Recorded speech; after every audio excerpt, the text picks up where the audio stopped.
Meus amigos, minhas amigas, a paz seja conosco.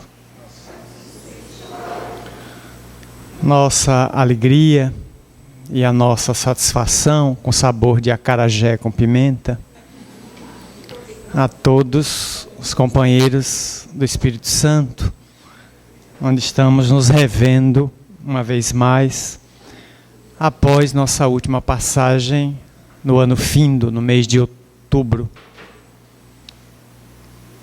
A nossa proposta para esta manhã é trazer uma reflexão sobre depressão e mediunidade. Acredito que a coordenação da casa é até 10h30 ou até 10 horas? 10h30, né? Então nós teríamos a possibilidade de trabalharmos até as 10 horas, é nossa sugestão, e 10 horas poderíamos abrir espaço para algumas perguntas por escrito, ensejando que tivéssemos uma interatividade, um diálogo, trazendo algumas questões. Então, se vocês puderem se valer de algum pequeno pedaço de papel, uma caneta, um lápis, durante a exposição vai anotando alguma dúvida e nós trabalharemos umas 5, 6 ou 7 questões, tempo de meia hora, entre 10 e 10h30, nos facultando alguma reflexão sobre esta temática, de muita oportunidade e de muita gravidade. A questão de se relacionar a mediunidade com depressão nos enseja uma viagem no tempo, mas ao mesmo tempo a necessidade de maturarmos a nossa própria vivência neste século de tecnologia. Ninguém ignora, ninguém desconhece que o século XX, findo há 12 anos atrás, se insere entre os séculos mais fascinantes da saga humana sobre a Terra, por ser um século de profunda cerebração.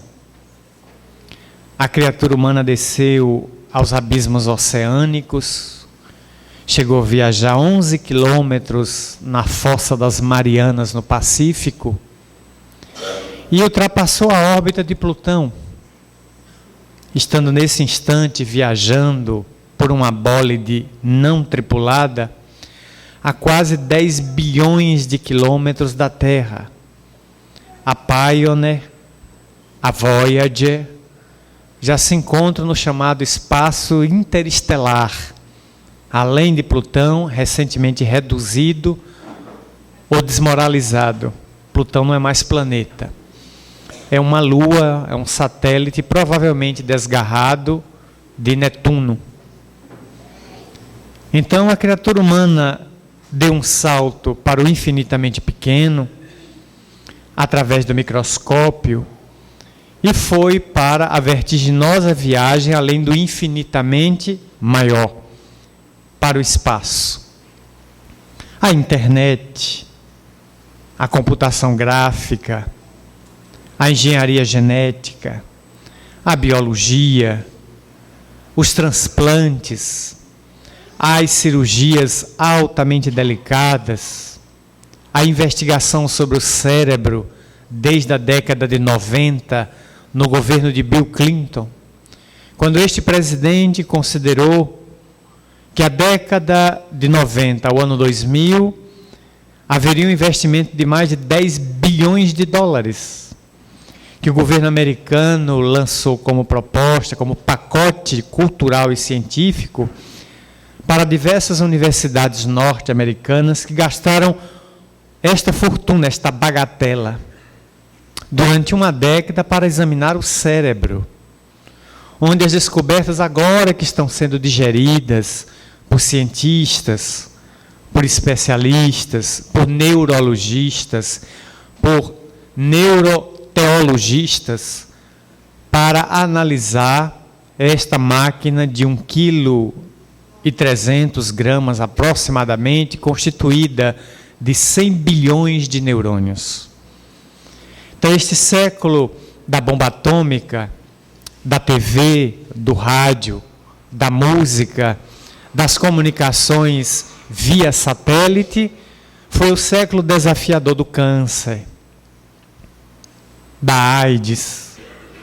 É o século da angústia, do medo, da depressão, da síndrome do pânico, das doenças de natureza psicossomáticas, o estresse, a ansiedade, a agonia tomando conta de bilhões de pessoas, não é milhões, é bilhões de pessoas, sem que a ciência tenha necessariamente nas prateleiras das farmácias uma medicação eficaz para devolver ao indivíduo a paz perdida.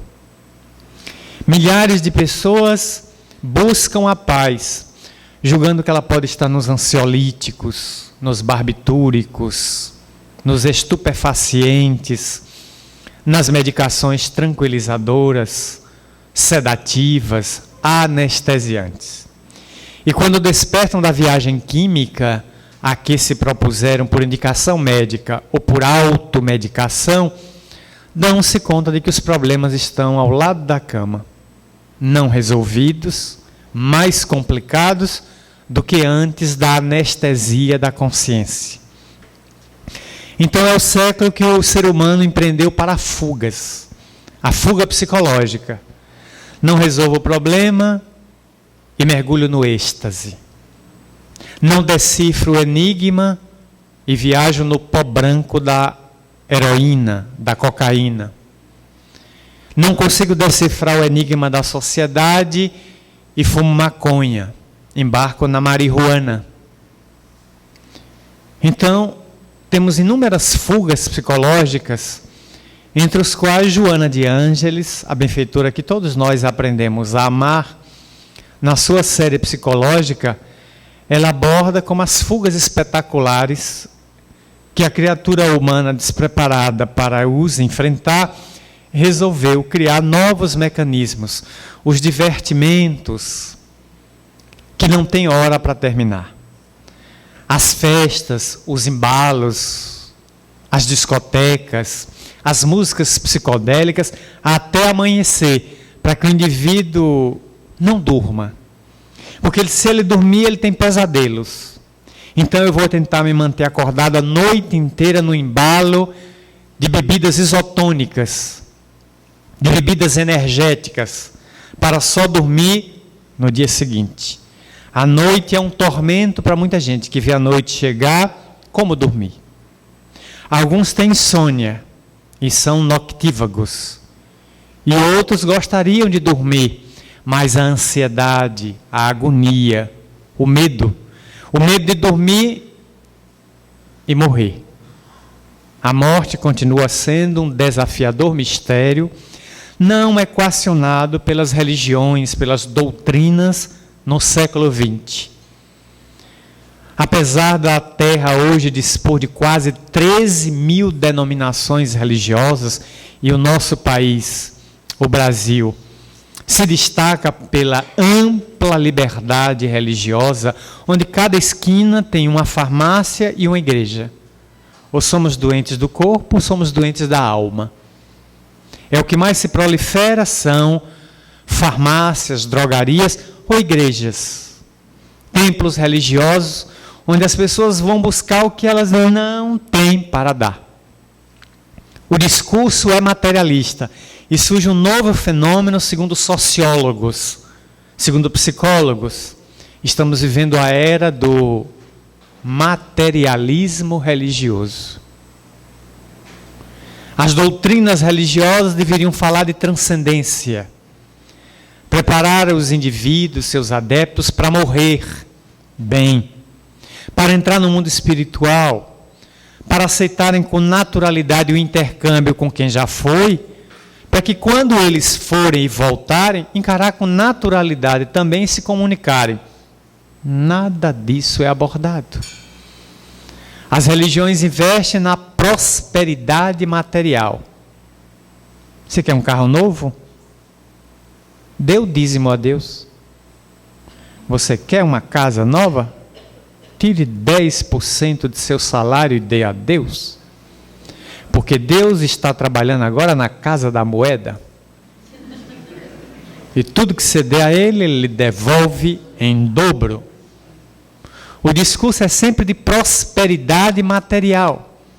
Você tem um problema físico, já sabemos a causa. Satanás. Sua solução, Deus. Deu dinheiro ao procurador dele, que é o guia, o pastor, o sacerdote, o apóstolo, o missionário, os nomes pomposos, presunçosos. Deu dinheiro a ele, ao procurador de Deus, que Deus trará por ele, por esse instrumento, a cura. Então as igrejas se transformaram em grandes farmácias e em grandes hospitais da alma e do corpo. Então, para que mandar nossos filhos para fazer faculdade de medicina? Se Deus cura tudo, vamos mandar nossos filhos fazer teologia. E depois da teologia, eles abrirem igrejas para curar o povo. Vamos fechar os hospitais. Deus está curando de AIDS a unha encravada. Então, se Ele está curando tudo, vamos jogar fora 6.000 anos de medicina. Abaixo Hipócrates. Galeno é um lixo. Vamos viver apenas de religião, de fé. Sem raciocinar, sem pensar para onde ela está nos levando. E cego, guiando o cego, caem todos no mesmo buraco, como advertiu Jesus. Então esse aturdimento tem arrastado milhões de pessoas que lotam templos de 40, 50, 60 mil lugares, cultos religiosos de 100.000 pessoas. Sacerdotes considerados popstar rezam cultos para 500 mil de criaturas. Muitas delas segurando a carteira de trabalho, a CTPS, à espera de que Deus olhe para aquela carteira e disse: mande seu currículo. Traga o currículo aqui que eu lhe emprego. Como se Deus fosse um grande empregador público, de preferência. As pessoas vão com suas doenças e abandonam as terapias convencionais, a químio, a rádio, a fitoterapia, a alopatia, para se entregarem na mão de aventureiros, na mão de guias, de supostos curadores.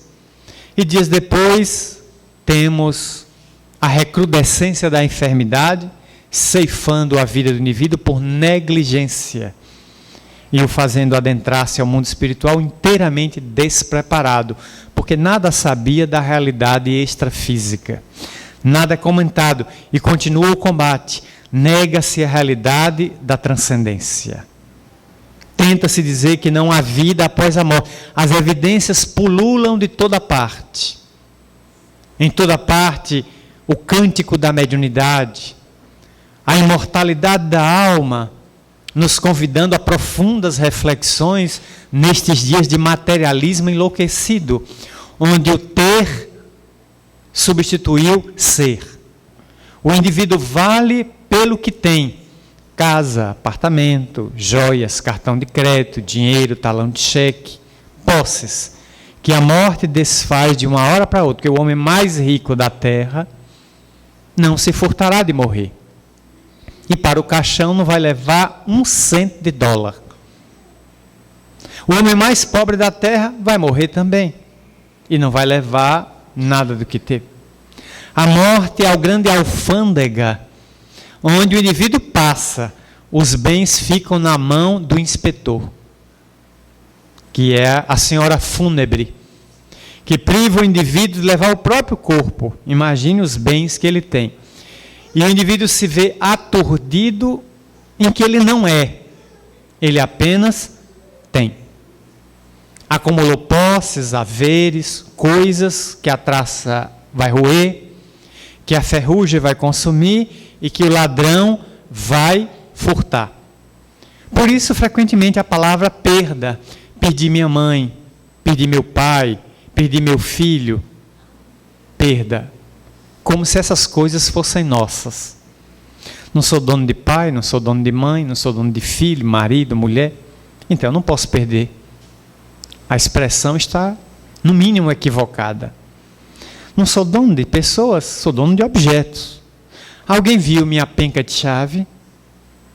Alguém achou minha dentadura? Cadê meu celular? É meu. Isso eu posso ter o direito de perder. Mas se alguém me disser, perdi minha mãe, aonde? No shopping? Na praia? No circo? Na rua? Não posso perder mãe e pai, porque não sou dono deles, são espíritos livres, vêm e voltam ao sabor da onda do mar. São parceiros de evolução. Pais e mestres, amigos e irmãos, marido e mulher se transferem para o mundo espiritual. Demandam. A minha se transferiu este ano, dia 8 de setembro. Escolhi uma data tão boa. Minha mãe era sempre bem-humorada. Até na hora da morte, escolheu uma hora ótima para partir. O dia 8 de setembro, na nossa pequena cidade no interior da Bahia, é o dia da padroeira da cidade, de quem ela era devota por ser católica. E era dia do aniversário da mãe dela, minha avó. Que se estivesse no corpo naquele dia, 8 de setembro, estaria fazendo 111 anos de idade. Mas não estava, porque já estava no mundo espiritual há 22 anos, aguardando a filha que ia chegar.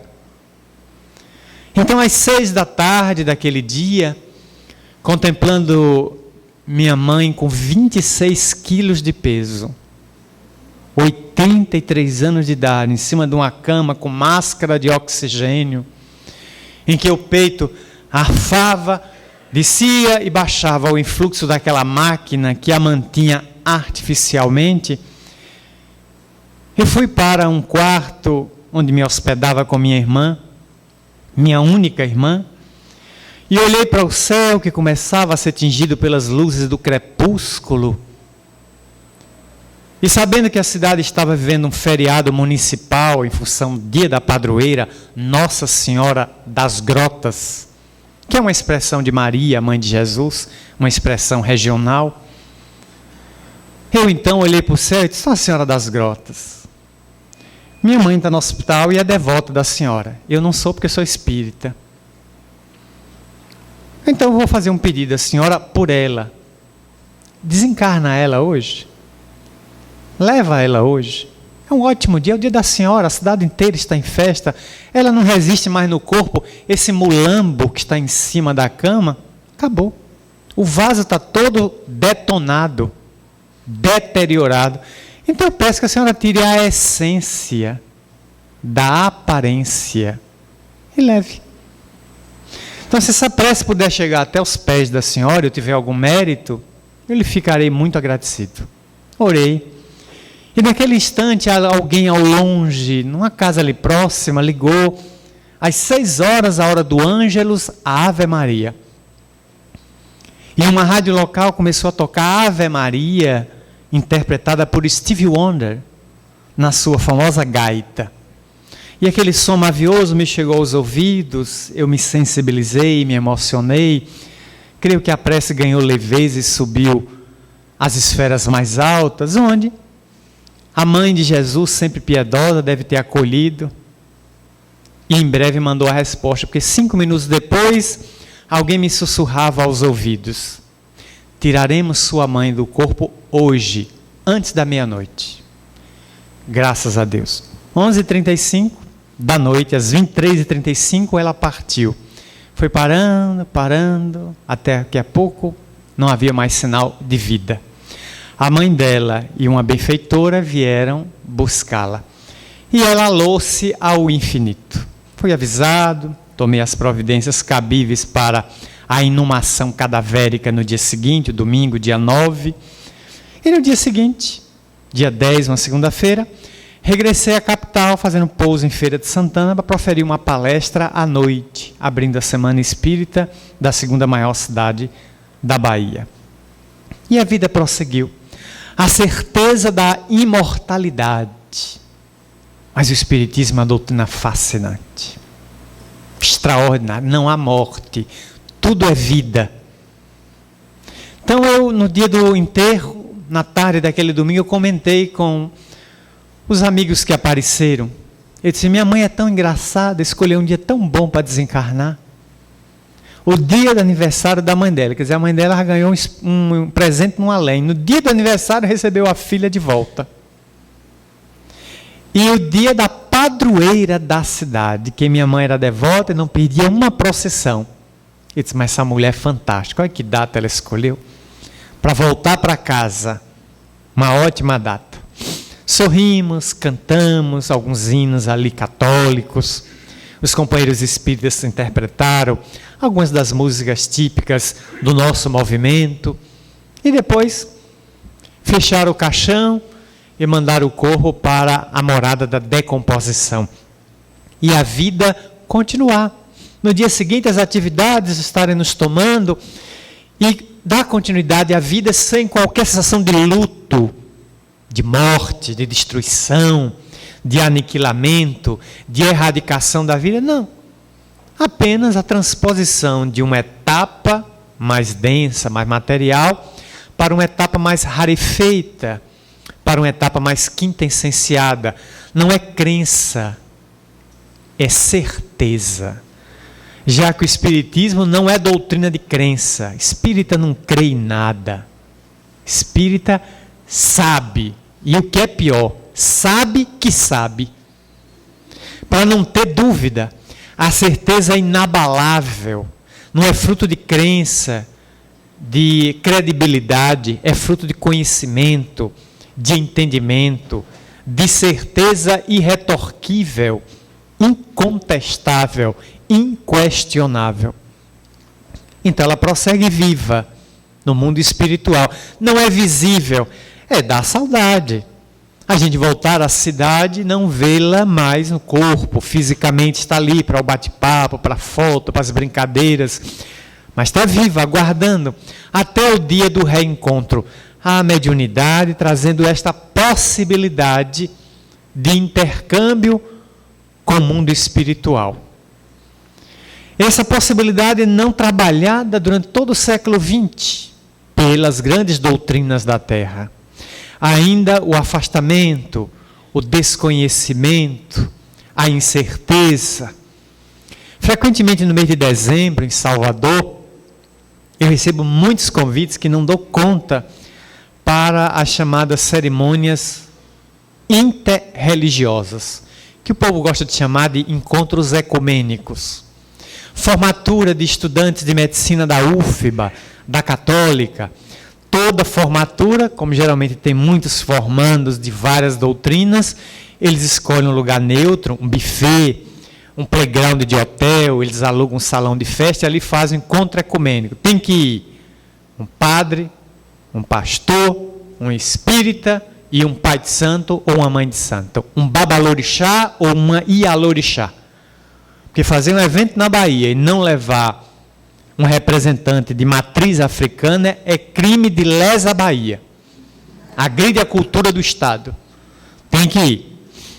Então, realmente vai 4. Cada um tem 5 minutos para dar uma mensagem de encorajamento aos formandos. E é frequente a gente ver sempre até o combate.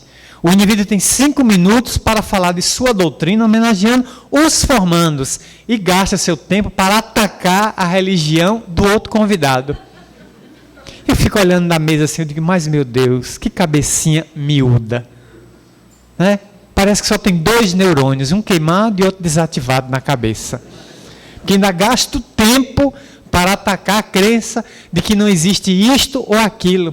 Nunca examinou.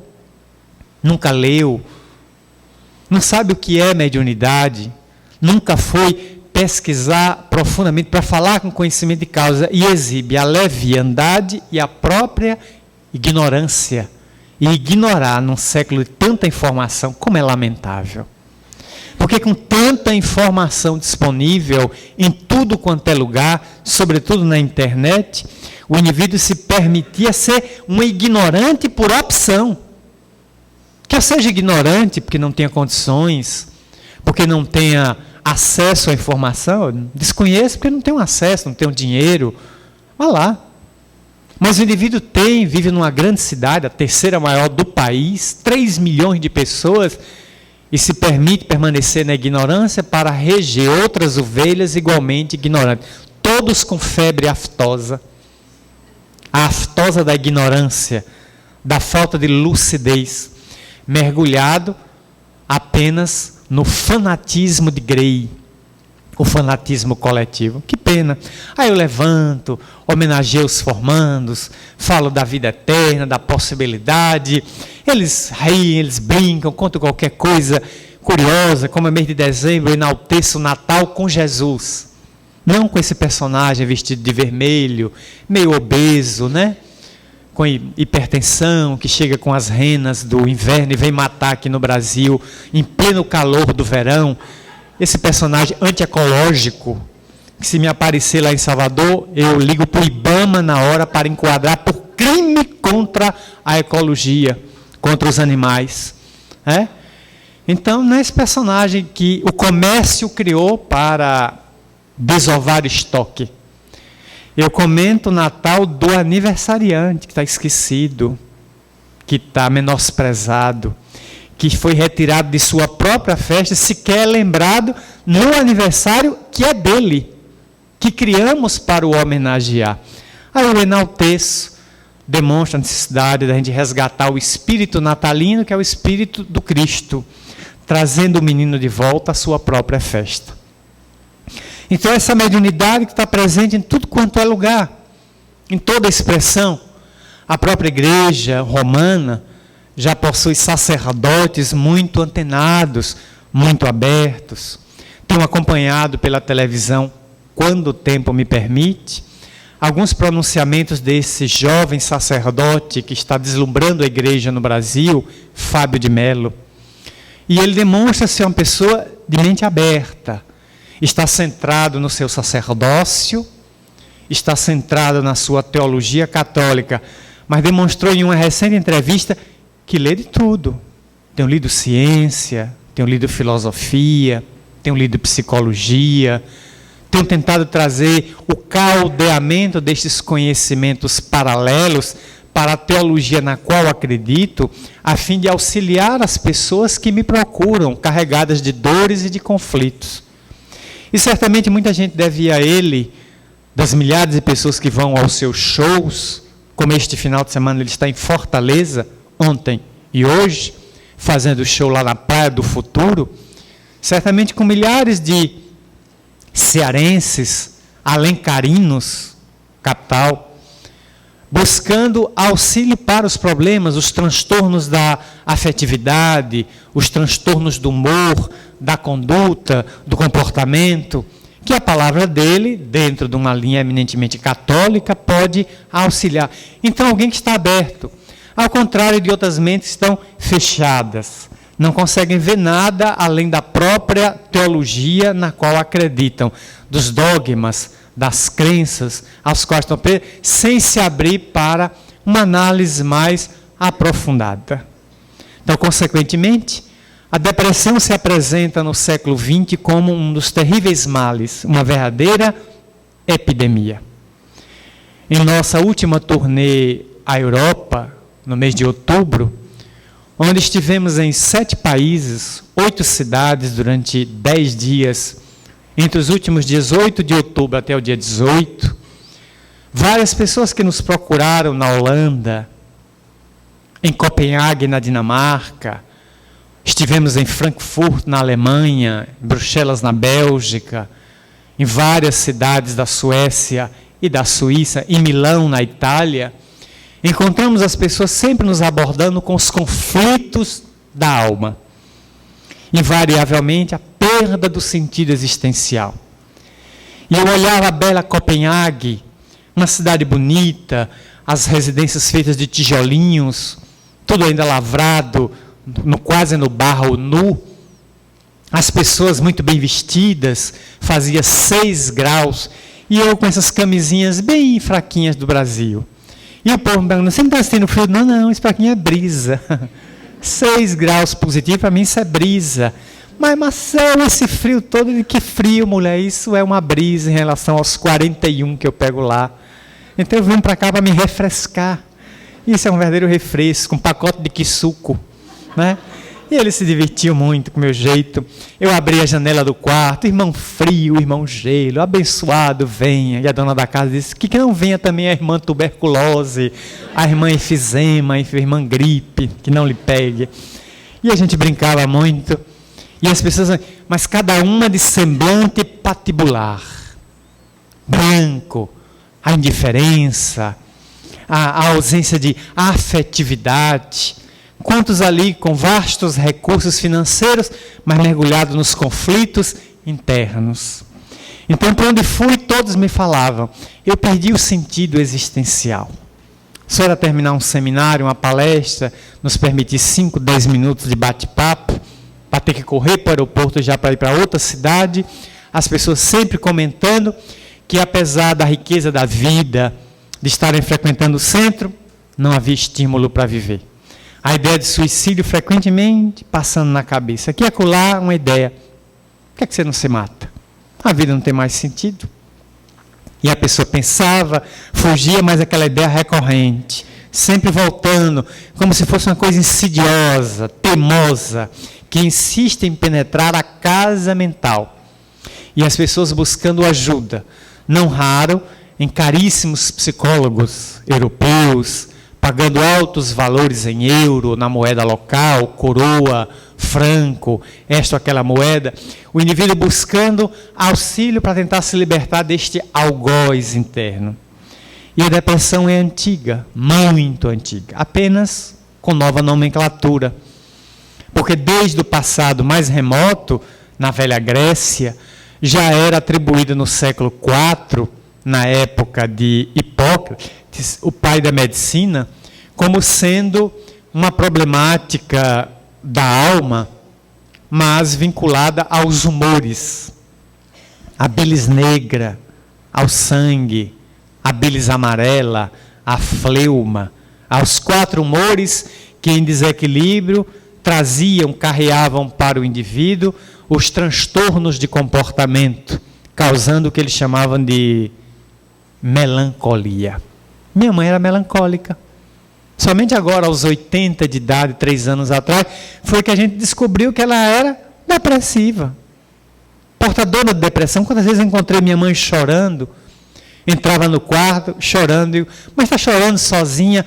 Estou chorando aqui sozinha. Eu digo, mulher, tem que chorar na sala, para todo mundo ver. E chorar escondida, minha mãe, não resolve, porque só a senhora chora. Mas ninguém me entende nesta casa. Eu digo, porque a gente fica sem saber do que é que a senhora está chorando. Chore na sala, na frente de todo mundo, porque aí todo mundo vendo, a gente vai parar para fazer uma reflexão do tratamento que a gente está lhe dispensando e tentar corrigir. Então encontrava ela sempre, alguns períodos, depressiva.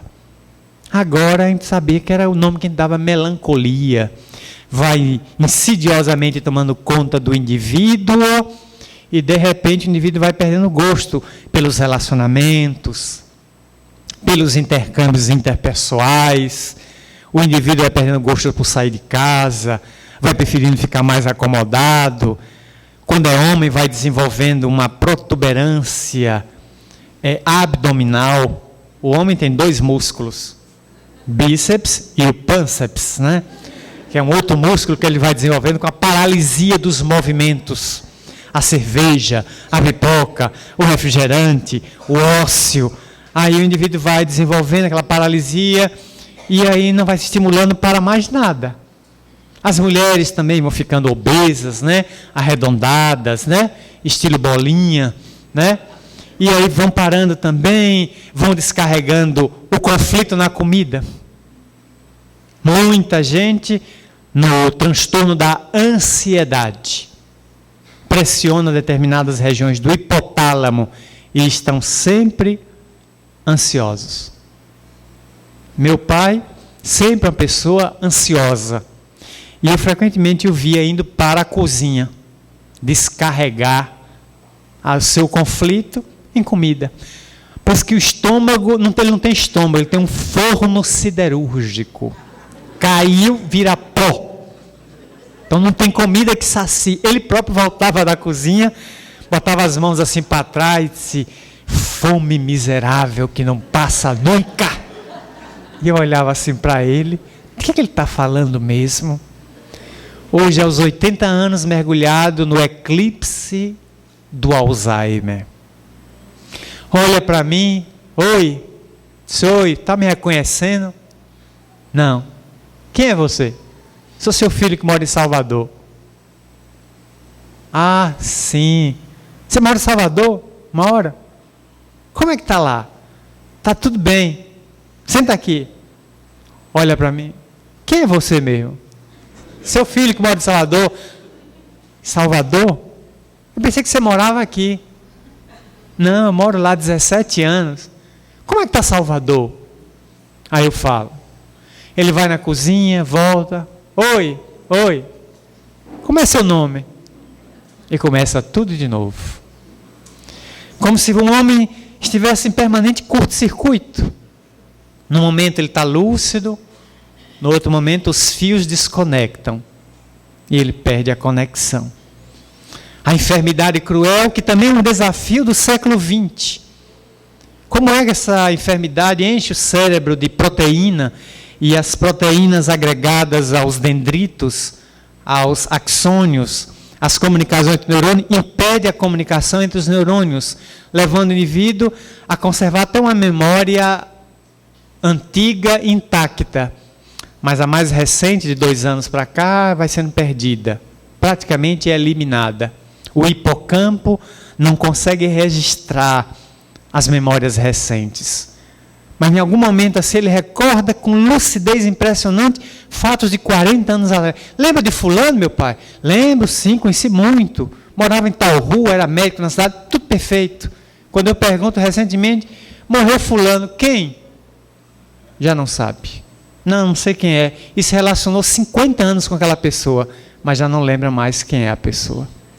Um desafio das enfermidades cruéis de natureza psicossomática, não o Alzheimer, mas a depressão, a angústia, o estresse, a ansiedade, os transtornos, as fobias que estão tomando conta da Terra, não é verdadeira pandemia. Hoje se estima 6% da população da Terra com depressão, o que dá aproximadamente 400 milhões de pessoas. Talvez 200 saibam que tem. 200 milhões ignoram que tem. Vão descobrir isso talvez mais tarde, quando já não possa mais se reverter esse quadro com medicação. Tentam hoje driblar, tentam fingir, tentam escamotear, tentam maquiar a enfermidade com medicações, com drogas, com aditivos químicos, com fugas, com preenchimento, comprando coisas, entupindo a casa de coisas para tentar preencher o vazio existencial, como denuncia mais uma vez Joana de Ângeles. A casa pequena, abarrotada de coisas, de quinquilharias eletrônicas, em que todas as vezes que vamos à rua voltamos com um brinquedinho novo, que não se vai usar. Gente com 4, 5 celulares, não por necessidade, é por a ânsia de dizer a si mesmo que tem muitos amigos, que gostaria de ver os 4 tocando, para se sentir lembrado. E olha os 4 na mão, parados.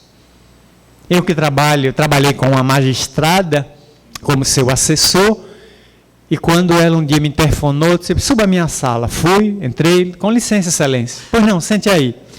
Eu disse: a senhora precisa de alguma coisa? Eu disse: eu queria lhe conhecer. Porque me disseram aqui na repartição que você é espírita. Eu disse: sou, sim, senhora. Ah, deixa eu lhe contar a minha vida. 1h30. Atendimento fraterno no gabinete dela. Eu pensei que era audiência, mas atendimento fraterno. E ela foi contar a vida dela, do nascimento, da reencarnação, até aquele momento ali. Contou, a gente brincou.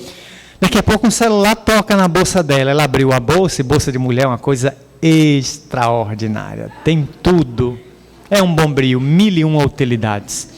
Ela abriu a bolsa, daqui que ela achasse, ela tirou um automóvel, ela tirou moto, tirou jet ski, um helicóptero, 2 aviões. dentro da bolsa, até que achou um celular, achou 2, 3, 4, botou os 4, ficou olhando até que identificou qual é o que tocava. Atendeu.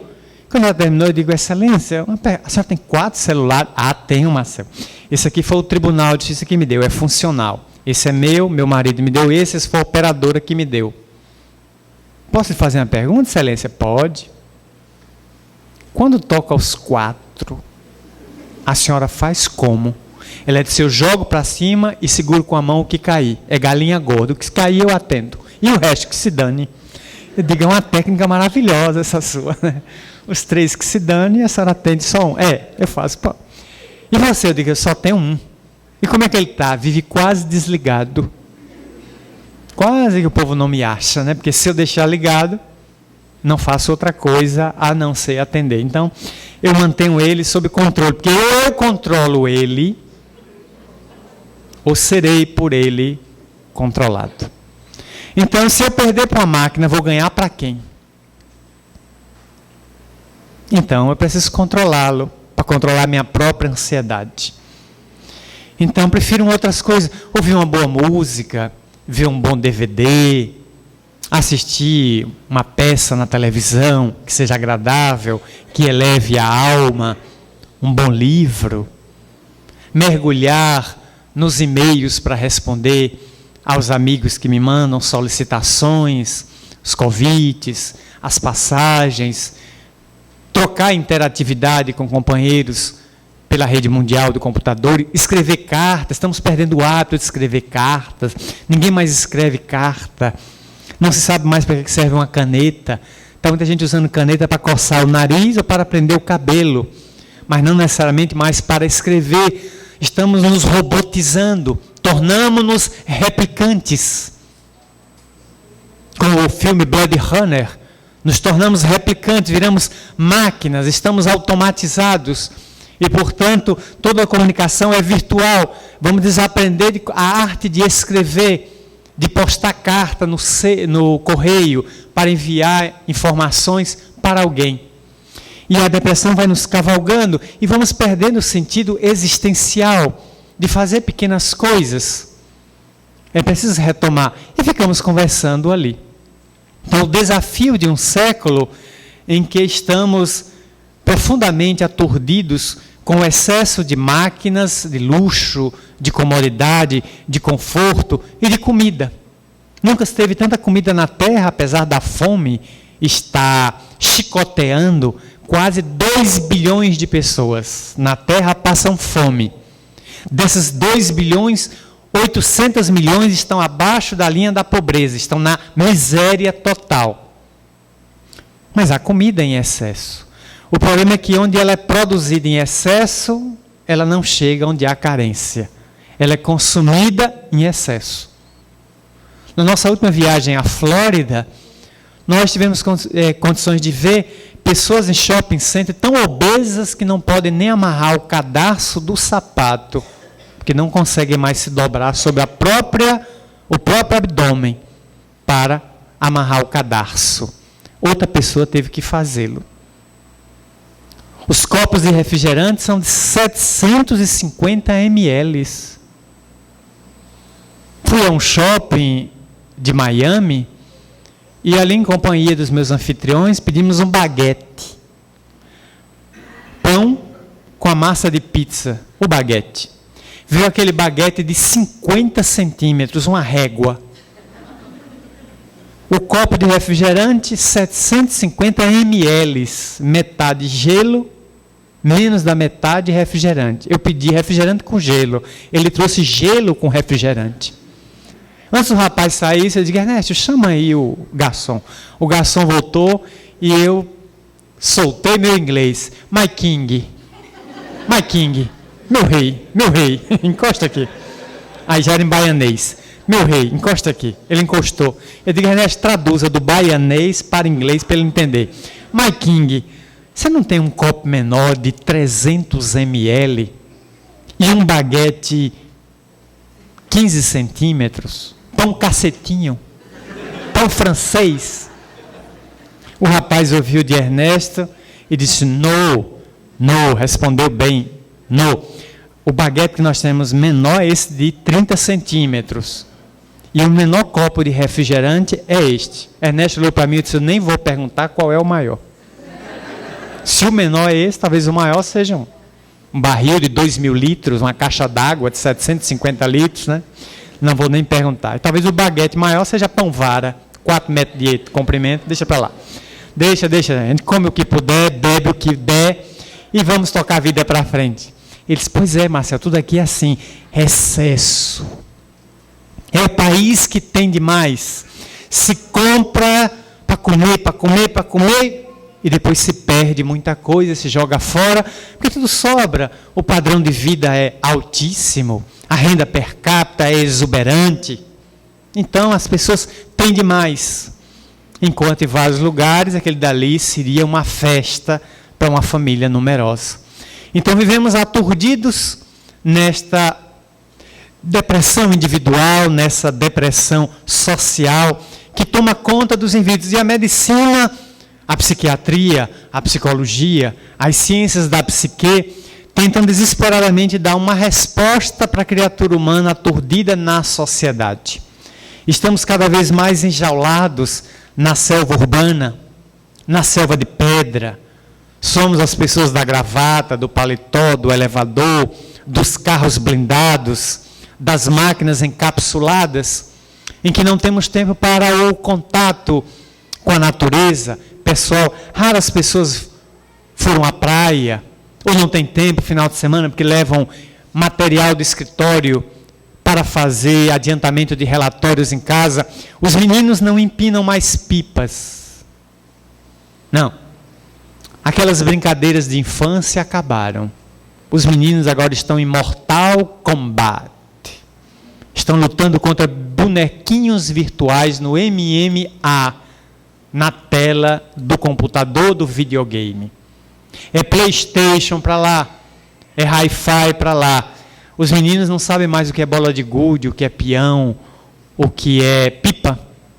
Agora, passando na cidade de Wittenthur, na Suíça, numa tarde, onde eu tive apenas 2 horas, digamos, de lazer, nos meus compromissos doutrinários no velho continente, caminhando com uma amiga, ela disse, você não quer comprar nada, Marcelo, porque você já está indo embora amanhã, você não foi a lugar nenhum de compra. Eu digo, mas Valda, eu não tive tempo nem de me coçar. Imagine de ir a compras, né? Eu não vim a compras. Aí, mas compra para mim levar um sabonete, que os sabonetes aqui são muito bons. Eu digo, vamos lá. Entrei numa loja, comprei alguns sabonetes. Quando eu olho, uma casa que vende brinquedos para crianças. E várias coisas girando na porta, cataventos, rosa dos ventos e pipas. Eu digo, meu Deus, uma loja que vende pipa, que coisa rara. Isso eu não encontro no Brasil. Entrei. Ela disse, você gosta de pipa? Eu digo, eu sou fascinado. A moça atrás do balcão, eu digo, hello. A moça diz, hello. Eu digo, Brasil, Bahia. Ela, com quem? Não entendi patavina do que você falou. Eu digo, Valda, minha filha, traduz aí para o suíço. E aí, diga a ela que eu estou interessado numa pipa de comando único. Ela tinha de comando duplo, né? Ela disse, tenho. Aí eu comprei uma pipa com a figura de um pirata. Uau! Trouxe a pipa para o Brasil, está lá em casa, quando eu viajo, solto, e as pessoas ficam olhando assim, aquele é o palestrante da noite? E eu disse, vala-me Deus. Tem de misericórdia da gente. De manhã na pipa, de noite fazendo palestra, não aguento. Eu olho e disse, morra de inveja. Que a pipa é minha, não dou, não vendo, não empresto, e ninguém tasca, que eu vi primeiro. 20 euros. Comprei uma maravilha, está lá, extraordinária. Agora é a menina dos meus olhos. Só viajo com a nega fulô do lado. Aquele pirata tremulando, mas que coisa linda. É a maneira de fugir. O povo pergunta, você não pega a depressão? Eu digo, eu não pego porque eu não tenho tempo. Esse ano a depressão teve lá em casa 2 vezes. Bateu na porta. Abri, aqui que mora Marcel Mariano, quem é a senhora? Sua depressão. Posso lhe pegar? Eu digo, não, porque eu estou saindo para Colatina agora. Tem um seminário lá, a senhora quer ir? Não posso, não comprei passagem. O senhor nunca tem tempo de me atender, eu digo, porque a senhora é uma desavisada. Só vem em horário errado, a senhora não tem agenda, não? Se agende. Que dia você chega? Eu digo, amanhã, segunda-feira. Posso lhe pegar? Digo, se não interromper meu trabalho. Chegue antes das 8, minha comadre. Porque depois das 8 eu estou trabalhando. Aí ela subiu a escada, altamente depressiva. A depressão vai pegar a depressão. Problema dela, não tem nada a ver. Ela que tome Gardenal. Eu vou cuidar da minha vida. E aí, entrei, fiz a mala e embarquei para cá. Então, o ritmo intenso de vida que me impede, pessoalmente, de pensar nessas problemáticas. Mas estou antenado com a aflição de dezenas de pessoas que me procuram nas viagens, nos encontros, por e-mails, por cartas, por telefonema, pessoalmente lá no Caminho da Redenção, onde militamos há 3 anos. Frequentemente estamos lá dialogando com pessoas e esse tormento tomando conta. Quando não, o aturdimento da mediunidade. A pessoa que dá os primeiros sintomas, a mediunidade começa a irromper e a pessoa confunde com transtornos de conduta, da afetividade ou do humor, quando na verdade é apenas mediunidade. E é curioso observar que muita gente que não tem mediunidade gostaria de ter. Vários já me disseram, Marcel, se eu tivesse a psicografia de Divaldo e a clarividência do Chico, eu seria a pessoa mais feliz da Terra. Eu digo, será? Por quê? Eu digo, você está disposto a pagar o preço que eles pagaram? Não. Eu disse, olha, que para chegar a esse nível de mediunidade de Divaldo e a do Chico, eles iniciaram a vida na obsessão. Todos dois. E terminaram a existência nos testemunhos. Você está disposto a pagar isso? Não, esse preço não, eu já queria o material lapidado. Aquela velha história da Índia. Um mestre saiu de sua vila e foi até o sopé de uma montanha onde morava um discípulo seu. Quando o discípulo viu o mestre lhe visitando, o discípulo ficou infinitamente feliz. Mestre, o senhor veio me visitar? Vim. E vai se hospedar comigo? Vou. O discípulo entrou em casa modesta, preparou o melhor quarto, o seu. Deu ao mestre para ele dormir aquela noite, preparou uma tigela de leite, um pedaço de pão. O mestre ceou frugalmente, como são os mestres, e dormiu prazerosamente na cama do discípulo. Mas de manhã o discípulo era a felicidade em pessoa. O mestre dormiu na minha cama, na minha casa. E o mestre saiu da casa, uma manhã de sol muito bonita, de primavera. E o mestre também estava muito feliz e desejou agradecer, retribuir ao discípulo a acolhida. E olhou para o chão e viu uma pedra. Apontou o dedo e a pedra se transformou numa pepita de ouro. Sem dizer uma palavra, olhou para o discípulo e apontou a pedra, como a dizer-lhe, é tua. O discípulo olhou para a pedrinha e ficou triste. O mestre achou que a pedrinha realmente era pequena e viu uma rocha de 4,5 toneladas atrás da casa. Apontou o dedo e a pedra toda virou de ouro. Sem dizer uma palavra, deu a entender ao discípulo, é tua. E o discípulo ficou mais triste ainda. O mestre então olhou para uma montanha que ficava no fundo da residência. Apontou o dedo e a montanha toda ficou de ouro. Toma posse, é tua. Aí o discípulo caiu no chão e começou a chorar, de tristeza. O mestre rompeu o silêncio e perguntou ao discípulo, que queres? E o discípulo foi taxativo, vosso dedo.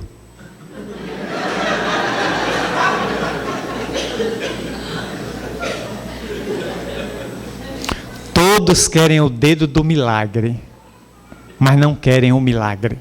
Querem o dedo. Todos querem a varinha de Harry Potter, mas não Harry Potter. A varinha, para fazer a mágica que quiserem, que é o atendimento dos caprichos.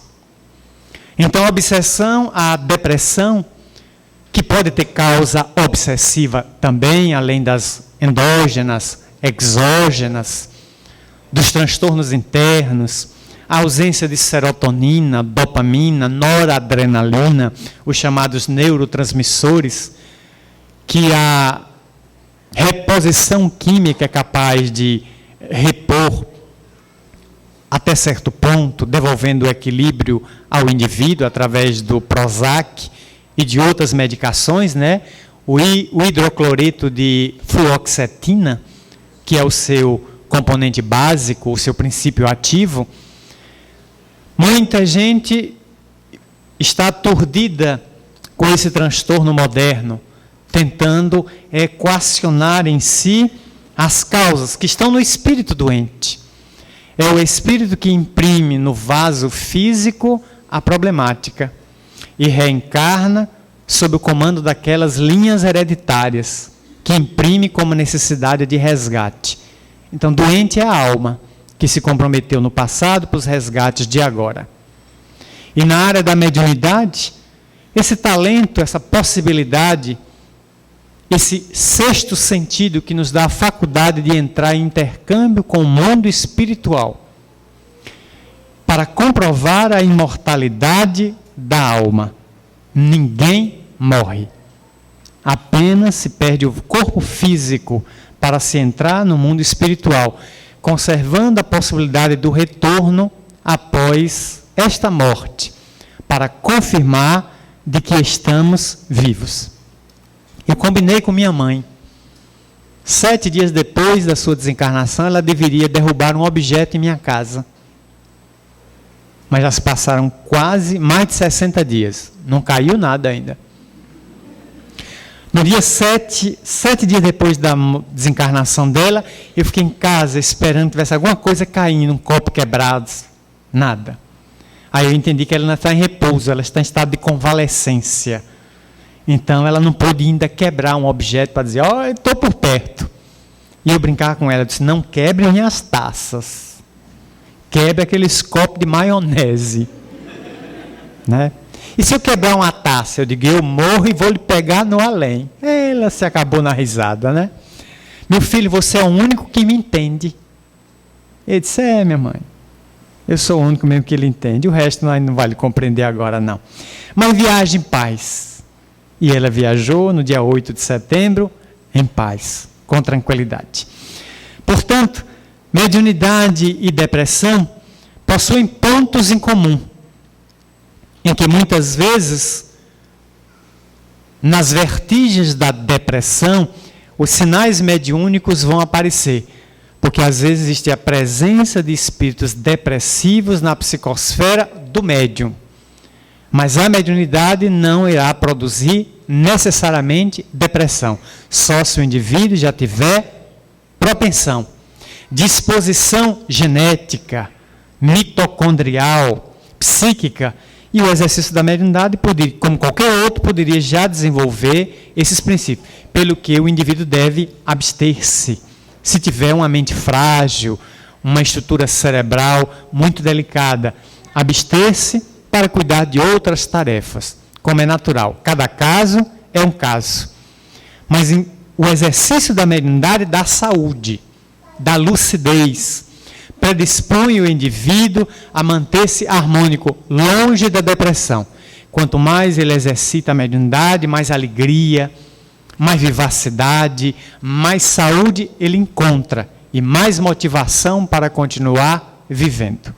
Queremos fazer aqui a nossa pausa e, se possível, pedir ao Vigílio e aos seus colaboradores que recolham as questões que, se tiverem aí, alguém aqui na mesa as possa fazer, nos ajudando com uma espécie de pinga-fogo. Enquanto as questões vão chegando, nós gostaríamos de trazer uma bibliografia mínima para os interessados em se aprofundar.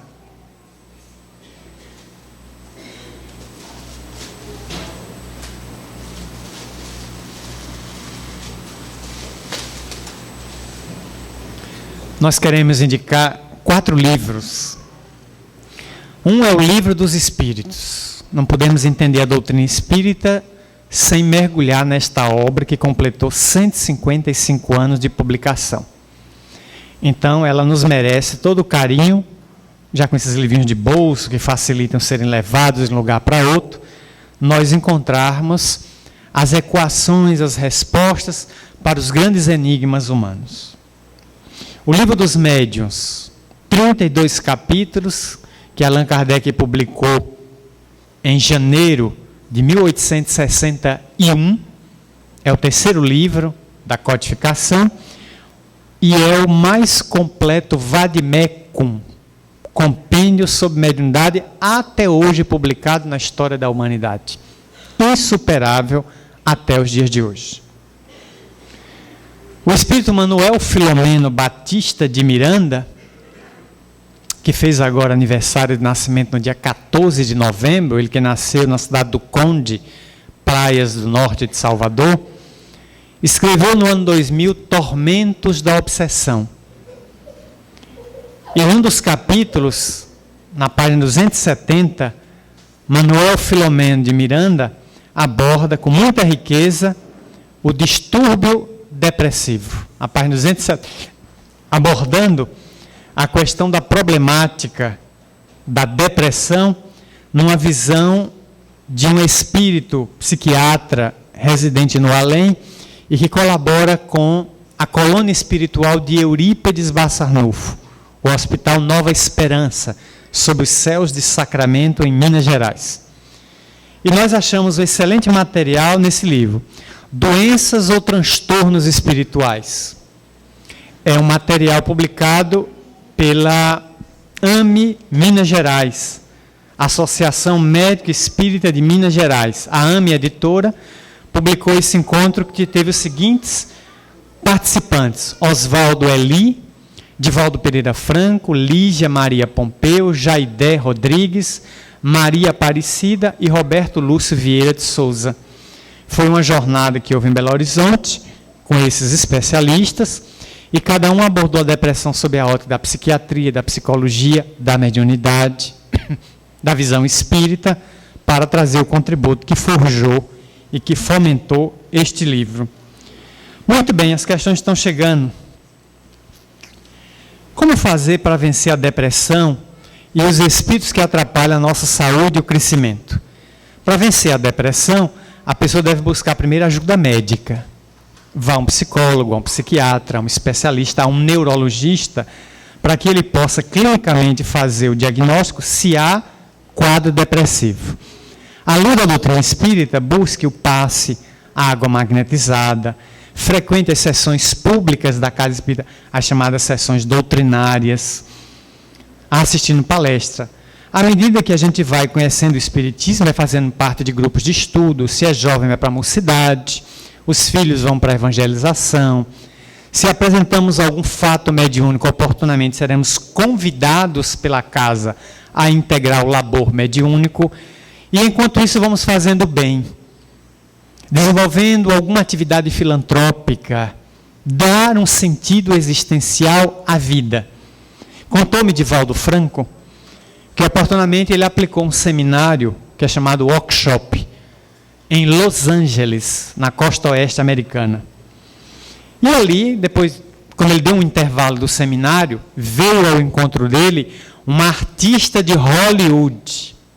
Divaldo não disse o nome. Por mais que a gente cutucasse Divaldo, ele não disse o nome do artista. Mas é um artista que ganha entre 25 a 30 milhões de dólares por filme.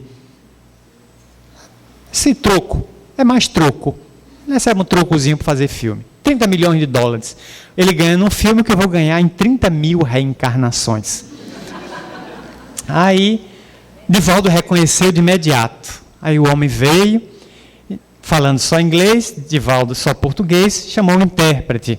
Mr. Franco, disse-o, a celebridade de Hollywood. O senhor sabe quem eu sou, Divaldo? Sei, sim. Seus filmes são muito elogiados e muito assistidos no Brasil. Quando chega no Brasil, milhares de pessoas vão aos cinemas de shopping lhe ver. Conheço o senhor é muito famoso no Brasil. Senhor Franco, eu ganho 30, 40 milhões de dólares por filme. Então, dinheiro não é problema para mim. Eu tenho dinheiro para fazer o que eu quiser, comprar qualquer produto ou bem que hoje a terra produz. Mas não sou feliz. Eu tenho um grande vazio existencial. E o seu seminário mexeu comigo. Eu vim assistir a convite de amigos que estão apiedados de minha situação. E eu gostaria que o senhor me dissesse qualquer coisa, o que é que eu devo fazer para sair desse vazio. Eu tenho tudo e estou vazio. Posso comprar o que eu quiser. Eu ter aos meus pés as mulheres mais belas da terra, mas não me preenche. Nem sexo, nem orgia, nem prazer. Divaldo deu a ele algumas dicas, entre os quais ele poderia investir nos Estados Unidos parte da grande fortuna dele para ajudar órfãos. Ajude a África. Divaldo me disse que não sugeriu o Brasil, justamente para que ele não procurasse ele em Salvador para investir na mansão. Para não ver, estou dando uma dica de investir em mim mesmo, na minha obra social. Não. Invista na África, um país tão pobre, com milhares de pessoas famintas, doentes, mergulhadas na AIDS. Por que você não cria uma ONG, ou se associa a uma ONG já existente, para investir e erradicar a miséria, a pobreza naquele continente, que é o berço mãe da humanidade? Aí sugeriu a ele, faça meditação, adote uma religião qualquer, sugeriu coisas bem simples. O astro de Hollywood saiu, escreveu 4 cartas para Divaldo. 4. Divaldo respondeu todas as 4. Depois o correio morreu. Nunca mais recebeu carta. O astro nunca mais foi para o workshop nos Estados Unidos.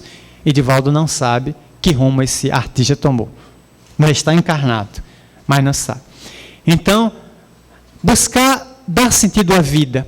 A pessoa visitar um hospital, um orfanato, um abrigo, procurar ajudar cães, animais desamparados, maltratados, criar uma atividade em que a pessoa se sinta útil.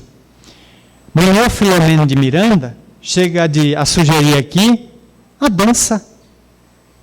A dança é um excelente instrumento da logoterapia, Viktor Frankl, da logoterapia, da laborterapia, para que a pessoa desenvolva serotonina, dopamina, noradrenalina. Então, a movimentação do corpo leva o corpo a produzir estas substâncias que, irrigando o corpo, tiram a pessoa da depressão.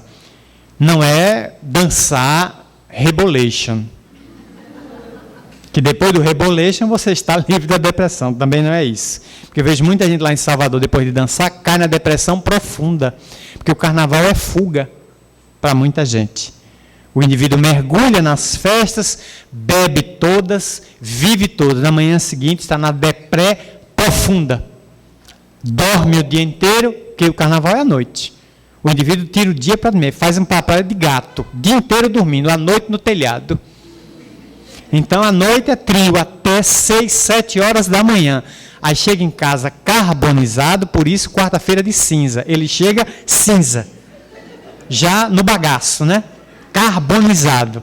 Por isso que agora eu entendi porque é quarta-feira de cinza. É o dia que você deixa de existir. Você está na cinza mesmo. Aí a prefeitura recolhe o lixo e manda para casa. Eu encontrei o resto do seu marido na rua. Vim trazer aqui. Aí entrega em casa. Para a mulher recompor o que sobrou daquela criatura, né? Então busque ajuda médica e se valha também da excelente fluidoterapia espírita. Vejo vultos e espíritos de vez em quando. Como espanto eles? Não espante. Podem ser parentes, amigos. Mandou uma mãe, um pai, uma pessoa do nosso lado e a gente dizer, vai-se embora? A gente gostava tanto dele? Não. Procure entender o que está acontecendo. Se vê vultos, se ouve vultos, procure ver se isso é mediunidade. Procure uma casa espírita para estudar o espiritismo. Leia o livro dos médiuns para entender o que é a mediunidade de vidência, de clarividência. Procure uma casa espírita, faça uma entrevista, um atendimento fraterno, para encontrar explicação para o fenômeno. Porque eu atendi uma senhora na casa espírita há muitos anos atrás. Eu estou no quartinho, me sentei para atender as pessoas, atendimento fraterno. Lá vem a mulher. A mulher entra olhando para os lados, para a parede, e eu olhando para ela. E ela, assustada, posso me sentar? Pode. Se sentou. Olhou para um lado, olhou para o outro. Disse, o senhor está vendo alguém aqui nessa sala? Eu digo, estou.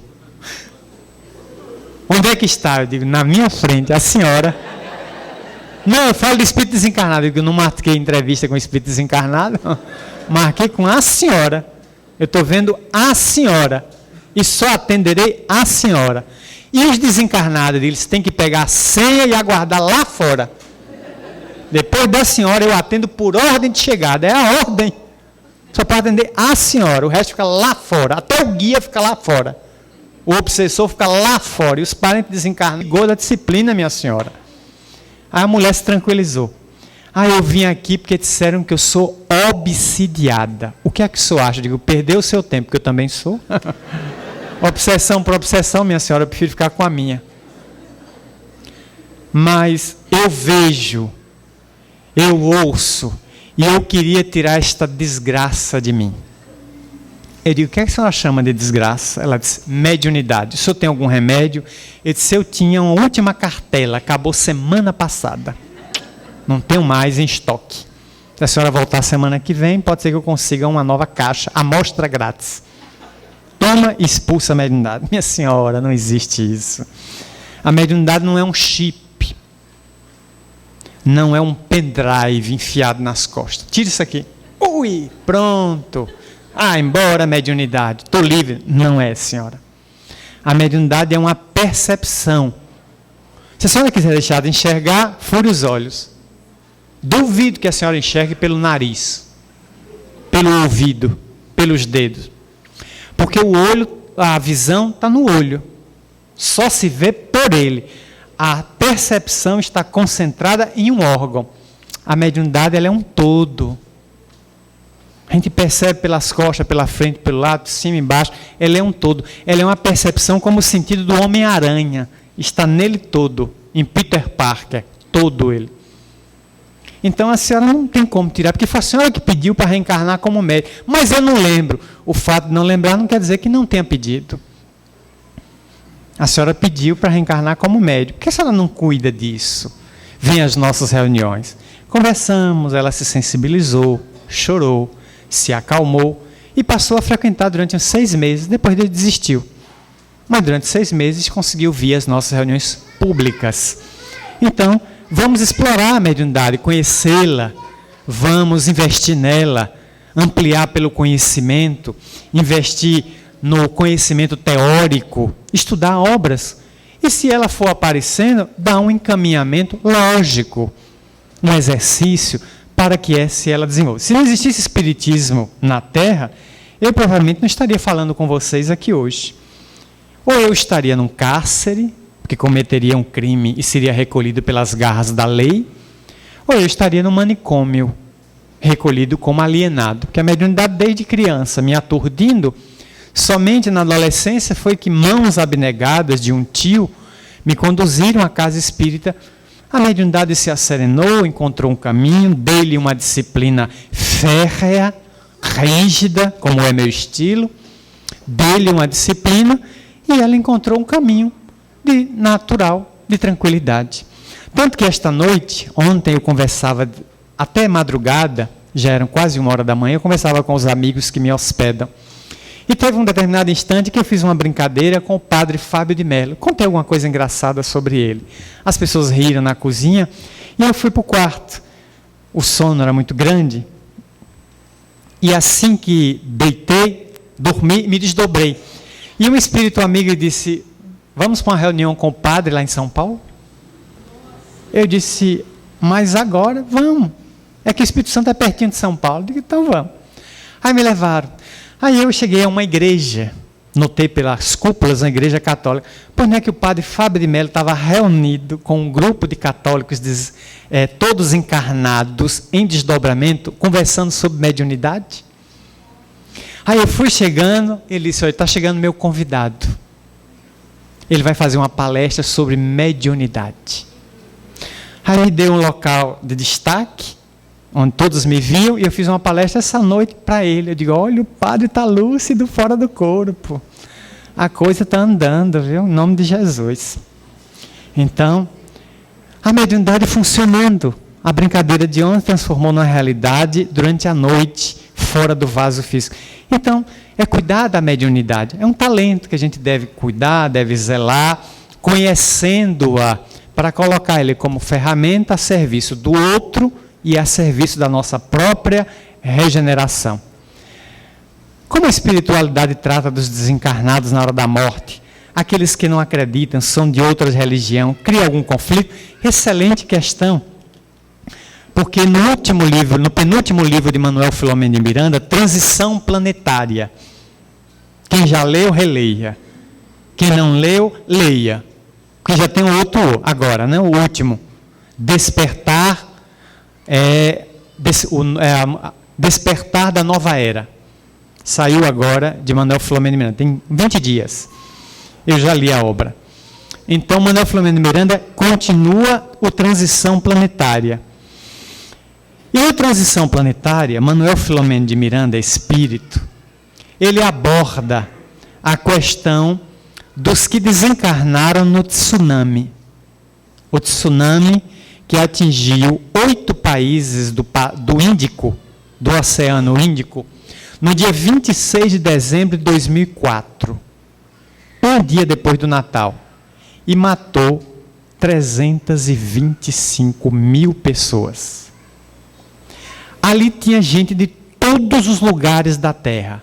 Morreu homem, mulher, criança, velho, gordo, magro. Morreu americano, brasileiro, indiano, malaio, russo, francês. Morreu crente, católico, evangélico, ateu, à toa. Morreu espírita, muçulmano. Todos os credos morreram ali. A pergunta da pessoa é de muita oportunidade. Como é que esse povo todo entrou no mundo espiritual com culturas religiosas as mais diferentes, de vez? Em 24 horas você tinha 325 mil pessoas no além. Não é brincadeira. É uma massa que desencarna. Como é que você vai atender? O livro conta. Transição Planetária. Que saiu do Brasil uma equipe de 200 espíritos lúcidos, nobres, onde estava Miranda, onde estava José Pititinga, onde estava Ivon Costa, um notável trabalhador que nasceu em Minas, foi médico na Europa, um dos grandes oradores, morreu com 36 anos, morreu novinho ele. E essa equipe, convocada no Brasil pelo governador espiritual do Brasil, Ismael, para atender um pedido dos governadores espirituais das nações atingidas pelo tsunami.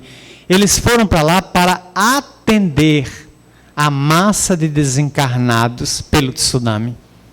Como atender gente que tem uma cultura muçulmana, não sabe nada da vida espiritual? Evangélicos, os que não adotam nenhuma religião, a não ser o materialismo, gozadores da vida. Está todo mundo espiritual. Não é fácil adaptar essas pessoas no mais além. Então, recentemente nós psicografamos um livro, que ainda vai ser publicado o ano que vem, e Filtros da Paz, ditado por um amigo nosso de Fortaleza, Mário Caula. E Mário Caula, ele veio comentar numa das mensagens ali, que ele está residindo numa colônia espiritual sob os céus de Fortaleza. E nessa colônia, ele se especializou em conversar com pessoas que vão desencarnando na cidade de Fortaleza e são levadas para essa colônia, as que têm mérito. E de vez em quando o grupo é heterogêneo. Então tem católicos, tem evangélicos, tem gente sem religião, tem gente do candomblé. Eles fazem uma roda debaixo de uma árvore, no pátio da colônia, em certo local, e ali eles dialogam sobre um assunto previamente escolhido, ou seja, do interesse de todos. E muitos chegam, mas Mário, onde é que nós estamos? Aqui não é Fortaleza? É. Não acho um telefone para ligar para minha mulher? Quem está pagando a conta desse hospital? A ideia é que nós estamos na Terra, em algum hospital de Fortaleza. Aí Mário diz que tem que ter muita habilidade para começar a preparar a mente para o impacto da notícia. Porque eles ficam notando que é tudo muito parecido. Tem médico, tem maca, tem enfermeiro, chegam ambulâncias trazendo pessoas. Então está para lá e para cá, mas ele não vê nenhum orelhão para ligar. Nem da Oi, nem da Vivo, nem da TIM, nem da Claro. Celular sumiu. Atendimento VIP. Não estão em enfermaria, estão em quarto hospitalar, às vezes individual, por necessidade, às vezes em grupo para manter o intercâmbio das conversas, que não deixa de ser uma psicoterapia, estar com outros dialogando. E nenhum contato com mulher, com marido, com filho, com parentes, não vê conta, o atendimento é de primeira qualidade. Aí ele conta numa mensagem que às vezes eles levam bilhetes com reclamações à gerência do hospital. Eu gostaria hoje à noite de comer uma rabada. E o hospital não fornece. Eu gostaria amanhã de uma carne de sol bem passada com cebola no almoço. E não tem. Aí já levaram várias gritarias e acusações contra o diretor do hospital. E o diretor já veio na conversa e disse: na medida do possível, faremos de tudo para tornar a estadia dos senhores mais confortável. Só disse isso. Não entrou em detalhes. Então, o missivista desencarnado narra a imensa luta que eles têm de utilizar uma psicologia não de impacto, mas que vai levando o indivíduo a se perceber desencarnado. E quando a notícia impacta, eu morri, aí Mário diz: morreu. Morreu não, desencarnou. Cadê meu corpo? Está no Campo Santo de Fortaleza. 3 meses atrás, 90 dias já sepultado, deve estar lama já. Agora você está aqui. Sua roupa está estragada lá na terra para os vermes comerem. O dono da roupa está em minha frente. A roupa, o dono da roupa, ó, são coisas distintas. Você não é a roupa, você estava na roupa. Aí alguns caem em depressão post-mortem. Depois da morte faz quadro depressivo. E tem que ser internado e medicado, porque não resiste à informação. A ideia, um deles disse lá, e ele me contou numa das páginas que escreveu, atendeu um sacerdote romano. E um homem imbuído da ideia de que depois da morte, pelo longo tempo como sacerdote, ele ia direto para o seio de Deus. Está no mundo espiritual, numa colônia. E aí perguntou: Mário, qual é o caminho para Deus? Porque eu tenho que ir para a direita do Pai. Aí Mário disse: olha, qual é a estrada para Deus? Até eu também estou tentando descobrir. Se só me pergunta assim de chofre, eu fico sem condições de explicar como. Porque está no mundo espiritual. Botar isso na cabeça de um sacerdote romano, segundo Mário, deu muito trabalho, porque as ideias eram cristalizadas. Então, eles criam muitos conflitos no além.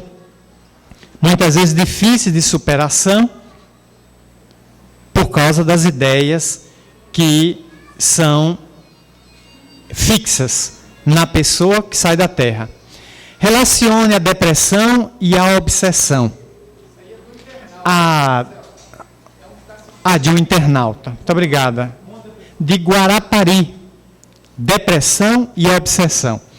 A depressão pode ter causas obsessivas, porque a presença de um espírito desencarnado que sofreu a depressão e ainda não se libertou dos seus miasmas, dos seus sintomas, ao se aproximar de uma pessoa sensitiva, irradia. E a irradiação é capturada pelo médium, pelo sensitivo, pela pessoa paranormal, que vai refletir o estado mórbido, perturbador do desencarnado. Quem é médium, que participa de sessões mediúnicas, percebe isso com 48 horas de antecedência, via de regra. 48 horas antes da mediúnica, o médium já começa a sentir os sintomas dos espíritos que vão se comunicar na mediúnica. Quem é médium sabe do que eu estou dizendo. Isso demonstra que não é você, já é o psiquismo dos espíritos que é acoplado, ajustado ao psiquismo do médium, para criar afinidade 48 horas antes da mediúnica. Logo depois da mediúnica você sente aqueles estados desaparecerem. Porque como houve vazão daquele estado na mediúnica, ele não subsiste mais. O espírito é retirado, desacoplado da fixação, da imantação magnética, e o médium vai para casa tranquilo, na sua normalidade. Até na outra semana ele voltar a sentir ideias suicidas, ideias de agressividade, de violência no seu psiquismo. E ele percebe: não é meu, isso é externo. Na mediúnica aquilo vaza. Eu senti isso, sinto até hoje. vários anos eu me percebia, o que me levou a estudar como é a minha psicologia e como é a psicologia das entidades que eu acolho na tarefa da psicofonia. Então isso é um excelente material de pesquisa. Então a depressão pode ter causas obsessivas também, que compete à pessoa trabalhar para erradicar esse conflito ou pelo menos administrar essa interferência. O que posso falar para duas mães que perderam seus filhos em acidente de carro, que chora muito? Console, ajude, leve uma palavra de ânimo, mas não leve ilusões. Não leve uma palavra depreciativa. Eles se acabaram, que o mundo está uma lástima. Não, ajude a pessoa. A tendência, nós os espíritas não damos pêsames. Não damos pêsames, porque ninguém perdeu nada. Receba minha solidariedade. Quando Divaldo me viu, uma semana depois que eu voltei a Salvador, ele me viu, me chamou lá no Caminho da Redenção, me abraçou e disse: estou solidário com a sua dor. Não deve ser fácil não ter mais a mãezinha na terra, mas ela está bem. Mudou de assunto. Não me deu notícia nenhuma dela. Nem eu esperava. Com 8 dias, era muito recente ainda. E eu não estou correndo atrás de notícia. Quando ela quiser, ela aparece. Minha mãe é baiana. Ter pressa para quê? Para que ter pressa? É nada. Quer uns 6 meses, 8 meses, meu filho. Estou chegando. Eu disse: aí, velho, como é que vai? Não tem pressa. Não estou correndo. Porque se ela não vier, eu vou. Toda noite eu não me desdobro pelo sono, posso encontrar com ela. E daqui a alguns anos, 50, espero, eu estou desencarnando. Aí encontro lá, digo: mas mulher, 50 anos, tu nem foi me ver. Que mãe desnaturada é essa? Cruz credo, né? Não. Meu relacionamento era harmonioso com ela, era bem-humorado, era tranquilo. Então, console, leve solidariedade, tente tirar a pessoa da tristeza. Realmente é um impacto. A tristeza natural, a saudade, a dor de não ter mais aquelas pessoas queridas, é natural. Faz parte da natureza humana sentir isso. Agora, nós podemos colaborar para que a pessoa saia da tristeza destrutiva, do choro permanente que leva a pessoa a um estado de depressão, de melancolia, de perda. Deve continuar vivendo. Deve continuar trabalhando. Chico Xavier, contam de suas memórias, também conviveu com uma mãe que o procurou com as 2 filhas, filho e filha, que morreram afogados no rio de Minas Gerais. Brincavam na margem, escorregaram numa pedra, o rio levou, e o corpo de bombeiros achou o corpo 3 dias depois. Então a mulher foi em desespero para o Chico. E Chico ouviu, levantou-se, a abraçou e chorou junto com ela. E disse: minha irmã, qualquer palavra que eu lhe disser é impotente para curar a sua dor. Sua dor é imensa. Então eu quero lhe dar um abraço e chorar junto com a senhora a dor de seus 2 filhos que partiram. Aí chorou. E a mulher disse: pronto, Chico, me sinto consolado. E foi embora. Ele deve ter transmitido alguma energia da imensa afetividade que ardia naquele homem do bem, agora recentemente eleito no SBT, o maior brasileiro de todos os tempos. 71,4% de votação o consagraram como o maior brasileiro de Cabral até os nossos dias, desde que esse país foi descoberto, ou tomado posse em nome da coroa portuguesa, né? Então ele deu apenas um abraço, consolou ali, mas a vida continua. Então, quando nós estivemos agora em Fortaleza, travamos contato com a viúva do Mário Caula, né? Então, nós já conhecíamos, mas não sabíamos dela de nome, mas não sabia de rosto. Até que alguém disse: olha, isso aqui é a viúva dele. Aí a abracela olhou e disse: meu marido está se comunicando com você, ele está ditando um livro. Ela disse: quando a publicação? Eu digo: eu vou entregar os originais à Federação Espírita do Estado do Ceará, porque ele militou aqui, para que em 2013, se lhe aprouver, a FEEC publicar esta primeira obra dele. Como é que ele está? Ele está ótimo, rejuvenescido, morreu com 73, mas está com um rostinho de 55. Você precisa ver, ele está ótimo, né? Botox, tudo esticado, está fantástico. Ela deu risada, a Rita, entrou uma filha. Como é que está papai? Eu digo: está ótimo, mulher. Ele tem dado notícia, Deus falou, foi a mãe dele que o acolheu, me disse umas coisas lá legais, mas é uma ótima presença. Brincamos ali, como se fosse uma coisa natural. Ele está ausente fisicamente, mas está presente espiritualmente. Como podemos distinguir a sutil diferença entre a mediunidade ostensiva e a esquizofrenia típica? Em ambos ouvem e sentem diversos fenômenos, e até onde sabe não há um diagnóstico concreto em ambos os casos. Bom, mas elas têm peculiaridades, né? O surto esquizofrênico produz alucinações, também em alguns esquizofrênicos, né? Gerando estados psicóticos, né? Mas é uma alucinação de característica mesmo interna, dos conflitos da pessoa. Enquanto a percepção visual ou auditiva dos espíritos tem um outro grau de lucidez. A pessoa não entra em tresvario, vê e ouve a informação e a retransmite. E na outra, há um estado de alienação dos sentidos. Aí já leva a pessoa a perceber que são estados bastante diferenciados. Então, a mediunidade ostensiva, ela tem os sintomas bem parecidos. Eu também, quando tinha fenômenos de visões, eu saía correndo. Eu não podia ter febre. Assim que eu tinha febre, qualquer febre de 39 para 40 graus, eu saía correndo, porque eu entrava em estado de alucinação e eu via as entidades desencarnadas. E um dia eu apresentei uma pequena gripe, a gripe gerou a febre, e um dia eu me aturdi de tarde dentro de casa. Eu disse, minha mãe, tem 3 negão correndo atrás de mim. E a mãe disse, tem não, meu filho, você está em casa. Tem, minha mãe, socorro. E tome-lhe correr. Corri 3 quilômetros. E um primo atrás de mim. Porque minha mãe chamou um primo e disse, corre atrás daquele louco. Eu filhinho, já fui corredor de maratona, já ganhei medalhas como maratonista. Cadê que esse primo me alcançava? Eu disparei. Não é que a corrida me fez bem? Suei. 3 quilômetros depois o suor bateu intenso, que me lavou o corpo, a febre desceu e os negão desapareceram. Os 3 africanos que corriam atrás de mim desapareceram. Quando eu olhei para trás, só vi o primo com a língua do tamanho de uma gravata. Disse, maluco, ô louco, pelo amor de Deus, para essa corrida. Pegou pelo braço e me voltou, eu chorando e suando. Cheguei em casa e minha mãe disse, sem febre. Ah, então fazer jogging e culpa ajuda a baixar a febre. Encontrei uma nova terapia para a febre, né? Correr. Faz o corpo trabalhar o metabolismo e sua, refrigera. Então minha mãe tinha muito cuidado comigo, porque eu entrava no estertor de perceber as entidades. Veja que a febre me causava, abria canais da mediunidade em perturbação, era muito jovem, talvez 12 para 13 anos, e eu percebi, então ela tomava muito cuidado.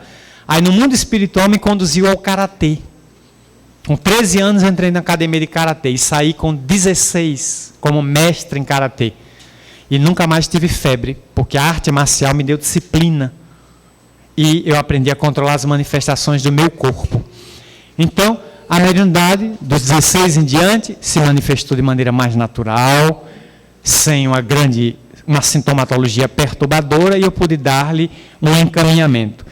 Se há um surto esquizofrênico, aí é o caso de se buscar um psiquiatra para aferir a problemática da esquizofrenia, do surto, nas suas várias ramificações, a catatonia, a hebefrenia, a própria esquizofrenia, para que a pessoa possa buscar ajuda e controlar através de medicação, a fim de encontrar um equilíbrio dos neurotransmissores.